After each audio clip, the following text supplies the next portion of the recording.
Hello, welcome to our kind of first Q&A of a director at Patreon. Thank you so much for being here. This is Udo Flor, and he's the director of the film that you've been following on Patreon for the last 3-4 months. And we just locked the picture yesterday. So we wanted to talk to you about the process of editing and collaborating between the director and the editor. Before we get started, maybe just introduce yourself. Where do you come from? Why did you make this movie? My name is Udo Flor. I'm a science and technology journalist. That's my day job. And I've been putting together a directing education for myself for over a pretty long time, going to seminars and workshops and so on. And started with this project, the film called Effigy, Poison and the City. I started with the Effigy project about 3 years ago, and this is my first feature. One thing that I did that I didn't really do any shorts before I did this feature, so I've done some exercises and so on, but have not really done any proper shorts before embarking on this mission.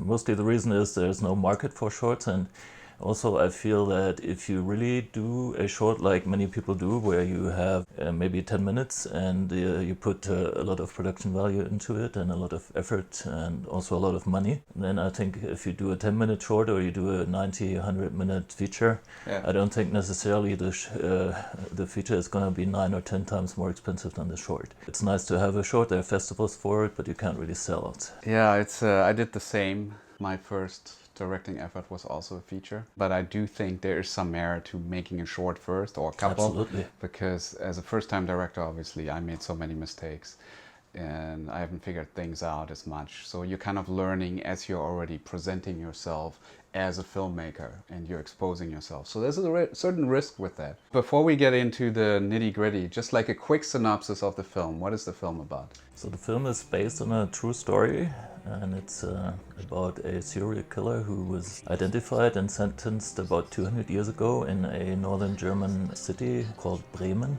About 200 years ago, this woman, her name was Gesche Gottfried, and she was identified and eventually sentenced for killing 15 people, including her 3 children, her parents, her twin brother, and 3 husbands. Sollte das Gericht das nicht mal gründlich untersuchen? It's not a docudrama by any means. We did try to tell an interesting story, and of course you had a very important part in that. During the edit we were able to redefine the story structure to some extent. Yeah. Let's talk about this process of editing. What were the steps of getting to this cut, if you could describe like the different rounds of edits? There are 3 steps in editing. The first step should actually be that you work on your assembled cut, you do a first rough cut. You try to build the film pretty much as it was intended during the shoot, and it was intended during the writing of the screenplay. I did that with Andreas Farr, who is our assistant editor, and he already started doing that during the shoot. So every day he was sitting in the digital image technician's room, which is another job that he did during the shoot. And he started editing scenes already, which helped us make sure that the scenes we had already shot were okay and usable. And then together with him I did the first rough cut. The reason to do that is that you get this rough cut because you need to get it out of your head. So to some extent during the rough cut you realize that some things don't work. I think the second part is that we talked a lot about some general guidelines, basically what my intention was with this film. You occasionally showed me stuff, but mostly you also started implementing your own idea of what the story structure could be. And then we had a third phase where we worked very closely with your version, where I came forward a little more again and gave you notes about different things that I felt was a good idea, but I might have had a different idea about it. So in the end, that's the third phase. Which is a really like this balance between like the editor's cut and the director's cut. That can be a really scary situation when you do it for the first time, like the relationship between the director and the editor,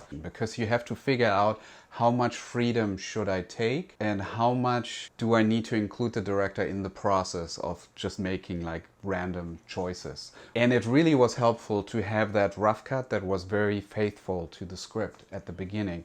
And I must say I actually really liked that I didn't do that one, because then I had fresh eyes too when I started talking to you about the film. When I do my first cut, I tend to already be pretty like starting to mess with stuff. That can be really tricky for the director because he never gets to see it the way it was intended. I'm sort of learning that I really need to include that part in the process. It really helped us to just talk about the film, and then I think you were able to just sort of let me do my thing for a while and not worry about it, because you had this other cut where you could always say, well, I really liked it the way it was over there. Yeah, Why don't we basically I take always another had a look? fallback. And there were a couple of moments that we discovered now in the final phase where we spent 3 days going over scene by scene by scene, where Ude said, well, take a look at the old cut. And there were shots that, like, at the moment it didn't resonate with me, and that we brought back into the scene. So that was great. Can you talk a little bit more in detail what we did in the last 3 days? How did that work? Like, what was our sort of process of refining, doing that polish? The intention was that we would watch the film first, take some notes, and then start working on those notes. And what happened actually is that you immediately started going in and make changes, which ended up becoming our MO. We found out that we were not able to sit still and watch the film and take notes. So because it was like so minutia stuff, like add a couple frames here, make this moment, give it breath or take breath away. And so these are the little things that's very hard to like write down. Sometimes I felt like I was nitpicking and I was, like I shouldn't be on your case about it so much, but at the same time we always felt rewarded because we realized even if you made a very minute change, that it still helped. Sometimes there's some suspense where you can actually try to stretch time a little to keep the suspense, and then at other times you want to speed it up because otherwise it could be, could start to get a boring moment and so on. So there was one scene that I remember. It was about the little boy, and this was an episode actually on Patreon where I cut that scene where the little boy gets poisoned. And before that happens, he's like playing with the trains and the senator. And then you said, well, I remember in the rough cut there was a reaction shot of Kato. She sort of starts smiling and she like really gets into seeing that bonding between the boy and the senator. Kann ich da später auch mitfahren? Das wollen wir hoffen. Wenn du groß bist, dann fährt sowas auch in Bremen. That really helped us feel for the boy when he died, and the fact that the senator feels kind of guilty that he didn't see it coming. Yeah, no, I agree. I totally agree. That was a great moment where we did bring that scene to the next level, and it's really important to build up this bonding thing because 10 minutes later the boy is going to be dead, and then the more you build up the emotion before, the better the payoff. Yeah. I want to do a couple of questions that you had, and then we're going to talk a little bit about what does it take to make a movie? Like, how can you pull it off? I gotta say, you guys could have asked, more people could have asked questions. We have some that ask questions, and a lot of them, but not everybody. So I want to really invite you to take opportunity of this, because this is a filmmaker. The moment you make a film, you're a filmmaker. It's the only time you can really call yourself a filmmaker. How did you choose the editor that you want to work with? So in this case, I felt really lucky to find you, and I found you through watching episodes of previous features that you had cut, like the features you cut for Mark Webber. I found out how you work, but I think more importantly, I also found out how you think, and I like that. And I contacted that after kind of shadowing you for quite a while online, and then it was basically just I asked you, do you want to do it? And I sent you the screenplay, and you took a look at the screenplay, and that was that. So I didn't really have to do any interviewing or any search for you anymore, because if you look for an editor, I think it's going to be a different process. You're going to check out films that they edited. I knew that I wanted you to edit it, so that's when I contacted you. And it was quite a courting session actually, and it's the first time that I actually took a job because of YouTube. Like, somebody approached me because they saw YouTube videos. Did you find yourself in a situation on this film where you think like nothing that we tried worked? I don't think in this film that really happened. Probably to a large extent thanks to you, because you were always able to find a solution. But it certainly could happen on a film. I mean, there are one or two aspects here where we said it might be good to reshoot some pickups. I think you found solutions for everything where we could pretty much use this cut. Yeah, I think you are in a situation where you hired the right people. I think you had an amazing DP on the film that just made the film look incredible, and he actually has an approach to shooting that I'm now a total fan of, which is multi-camera, like embracing multi-camera as a way of shooting scenes in a way that you can really get the most of it. You always think like if you have several cameras running at the same time, you're compromising because you can't find the perfect angle. You might not be able to light it perfectly for that single shot, but he takes it as a creative challenge to make that work. There's some advantages in my view to shooting with 3 cameras. The most important one is that the actors like it, because if you have a multi-camera situation, then everything always counts. You don't do a different setup for the reaction shot, but the reaction shot is actually being filmed in the same, being acquired in the camera in the same scene. So they're always on. They feel like everything so they give to the project matters. Yeah, so the actors really like working that way. It helps with editing a little. You can probably talk about that. It helps with continuity a little, and it also helps save some money. And the big disadvantage that most people see is that it's not really possible to have optimal lighting for all 3 cameras. I think this is where Thomas Kist comes in, because before I even contacted him, he was actually famous for having worked on feature films with 3 cameras. So one of his films, that's probably the best known one that he did that way, is Interview with Steve Buscemi and Sienna Miller. Another one is Blind Date with Stanley Tucci. May I make an observation? Certainly. You seem to have nice breasts. When did you get them? When I started my period, I got ice cream and tits. Yeah, so my thought was you hired very talented people, actors, production design, amazing. I mean, the people there, they actually had a TV special on the making of the building that this is shot. We used one large manor house that they bought, and then they renovated it within a few months. Or they ended up, the production designers, their names are Christina von Allefeld and Knut Splat-Henning. So they bought the manor house, which is a big manor house with many rooms.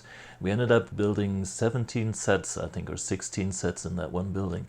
And that building stands in for 3 different buildings in the film. For example, they changed the windows, and they even put different windows in that part of the manor house, which is all the same building, but they put different windows in different parts of the house to make sure that it didn't look like the same building, because one was supposed to be the courthouse, and the other one was supposed to be the private house where the murderer lived, and so on. So if you look up, it's by the German TV station NDR. If you look up an NDR episode called Nordstory, and it's Happy End im Herrenhaus, and there you can watch the whole thing. Well, I want to bring it back to editing. It is storytelling, and it's like these moments, these shots, they're really building blocks, and you can't just document a performance that happened in front of a camera and say, okay, that's edit. I just documented what they shot. You have to take that, and each setup is a building block, and you have to say, what is the story? How can we make the story work? How can we engage the audience? How can we solve certain problems that may be in the script? Because sometimes when you write the script, you put everything in there because you don't know whether the audience is going to understand it or not. And then when you shoot it and you edit it, you realize, oh, it's so on the nose. It's like so obvious what's going on because the actors are bringing subtext to every line. The audience is ahead of us in the story. We need to pull back. We need to keep it more of a mystery. How does that feel to you when you see scenes that you worked on in the script phase for so long and you sort of thought, yes, this is working. And then when you shot it, sort of kind of becomes a little bit of a discovery again. And then when you see it in the editing. Yeah, it does happen that stuff just falls flat, that you had this great idea during the screenplay. It doesn't turn out like that at all. And during the edit, you came up, or often you came up with a different idea, and suddenly there is a solution where the intention is realized, but in a way that I, as a director, never thought of, neither during the work on the screenplay phase nor during the shoot. Cool, I'm going to do some more questions. Does the editor or the director have final say on the film? What happens if there's a strong disagreement in the edit? This is similar to, let's say you have a strong disagreement with your cinematographer during the shoot. So in the end, I guess as a director, you need to be able to assert yourself. You need to be able to make it clear that your vision is the one, you're responsible for the creative decisions as a director in the end. It's also very important, both with your cinematographer, with your editor, with your actors, with all the people involved in the project, to listen to them. It takes a village to make a film. Everybody's creativity and everybody's input is important, and if you just overrule your editor every time. You are missing out on input and on creativity and on the experience. From the editor's point of view, I need to make sure that I get the director open and comfortable to listen to my ideas, but that also requires for me to be able to take as many ideas of the director and implement them and not question every single suggestion and say, well, I tried that, it's not going to work, or so. So whenever I can, I want to serve the director. You had a couple of times where, like, what if we cut it this way? What if we try this? And then you already almost said, you know what, it's probably not gonna, it's not worth our time. To make that extra step and say, no, let's take some time and explore that idea. And many times we actually took those ideas and... Many times we took them, there were like 2 or 3 times where it led you down the garden path, so there to were speak. 2 moments where we like spent maybe half hour, an hour, and then just said, okay, we tried it, it doesn't work. Giving the director the permission to see that then builds goodwill, where it doesn't feel like I'm trying to like be overbearingly put my ideas into the film, so that whenever there is a moment where we have a strong disagreement creatively, we're at a point where we can then talk about it and say, okay, I feel like this is important, you feel like this is important, let's hash it out, and we don't have to make it about who's in charge at that moment, because ultimately the director is in charge. So once I present my idea and say, this is what I think, and the director says, I thought about it, I don't think this is what I want to do, let's go the other way, then I just have to shut up and be okay with it. Because ultimately, once I deliver the film, I'm done. I can't care that much because it's not my baby, it's your baby. Last question from Erwan. How much power does the producer has over the edit? So I guess that is a situation where the director doesn't necessarily have the final word, and I think that sometimes does happen where you're shooting a commercial and you have a customer, and so maybe the customer is like the producer in that situation, and then of course that input is also very important. So if the customer has a different idea, and you as a director are, of course, also responsible for delivering what the customer wants. In this case, I am one of the producers. The other one is Patricia Ryan. I also wrote part of the screenplay. Basically, the buck stops with me in this case, but it's certainly not always the case. Sometimes you have a producer who put a lot of money into it. Sometimes you are a hired director. The producer hired you. Go back to your contract. It could be that the producer has a lot more say than you thought. So that's a different situation. So I have another question from Larry, different guy. Thank you, Larry, for asking a question as well. Thank you, Larry. Both of you get bonus points for being super patrons. Do you make decisions for the film based solely on what you like or on what you believe the audience will prefer? I do think about the audience. I guess I don't believe in art for art's sake that much. It's a little bit of both. So you do have to have an artistic vision. You can't make a film by committee. You can't have too many people. You also described how everybody on set wants to give you advice during the shoot. Every day you talk to countless people who want, as a director, who want to give you advice.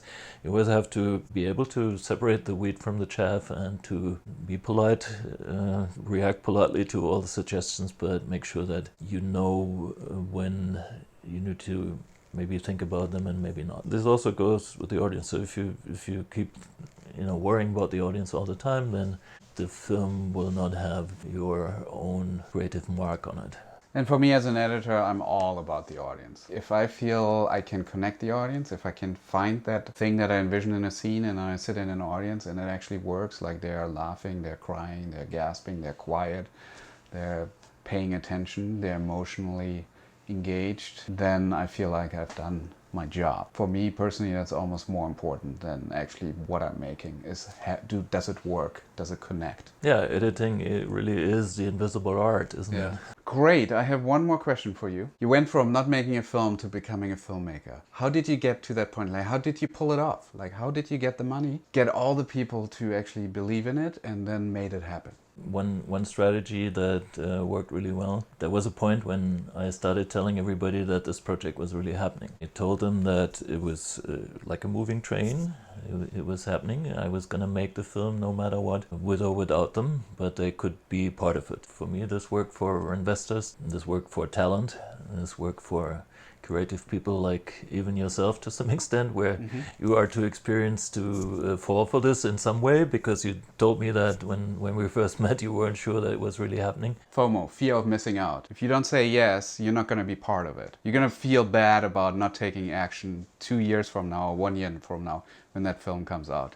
In the end, it comes down to there's many people who talk about making a film and they never do it. If you look at this situation, you can pin it down to they just didn't do it. They had this attitude where they wanted all the pieces to fall into place before they got to the point where they said, this is happening. I made this resolution, this is happening. I made it to myself, so I believed in it myself, and by believing in it, the film would happen, I was able to honestly tell other people that it was going to happen.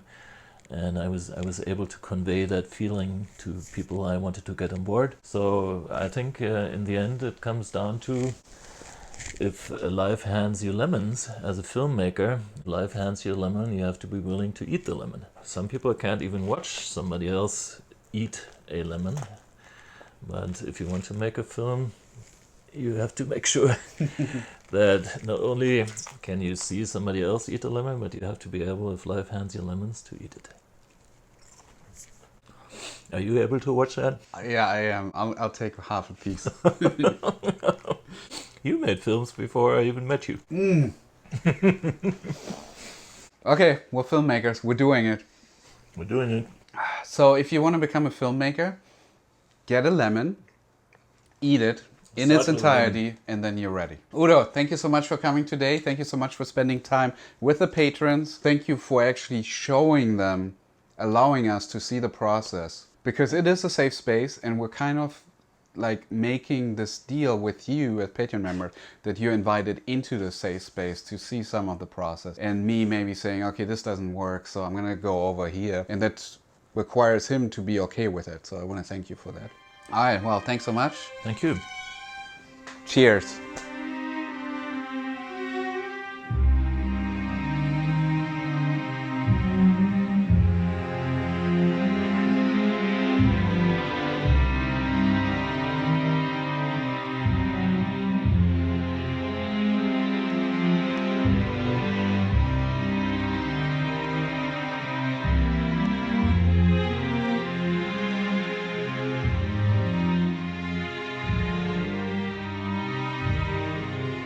You just need to hold a tad longer on her.